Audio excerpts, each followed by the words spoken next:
Welcome back, and it's time for the fun one. We're going to talk about contracts. This is the last substantive step in the checklist we've put together for you for starting a nonprofit. It's time to start thinking about what sort of contracts do you need to put in place for the actual operations of your nonprofit. I'm Mark Lyda from Lyda Law Firm. Let's get started.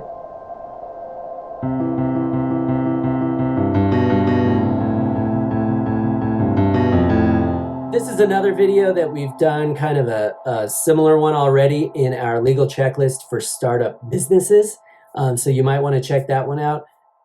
Honestly, you might have fewer contracts in place as a nonprofit than you might have as a private business.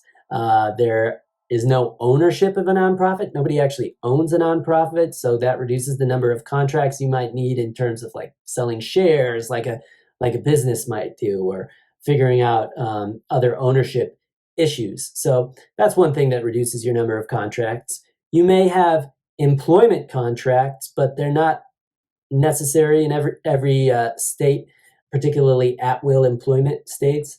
If you are working with independent contractors, not W-2 employees, but people who are just vendors or consultants or things like that, it's always a good idea to define the relationship, the scope of work, the payment, the duties, the right to terminate, all that sort of stuff in a contract. So I definitely recommend written contracts for independent contractors or vendors. Again, these videos are just for educational purposes, so everybody's needs are different and you should consult a licensed professional in your state, but typically it's prudent to have a written contract with independent contractors. Another thing I've seen is for nonprofits to have some sort of written commitment or written duties defined for their board of directors. So that's something you might consider and assess whether that's a good fit for your nonprofit.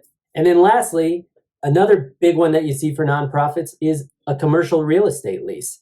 You may have an office space, you may have some sort of community center where you are leasing from a commercial landlord, and those commercial leases can be really long and really complicated, and they can have a ton of hidden fees and a ton of things that you don't realize you're responsible for, or you might not assume you're responsible for.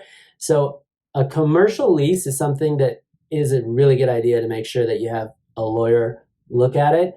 You might also work with a commercial real estate broker who's very familiar with leases like that to make sure that you really understand everything that's in the fine print of those commercial real estate leases. So those are some of the basic contract types for nonprofits. You may have fewer contracts as a nonprofit than you'd have as a private business.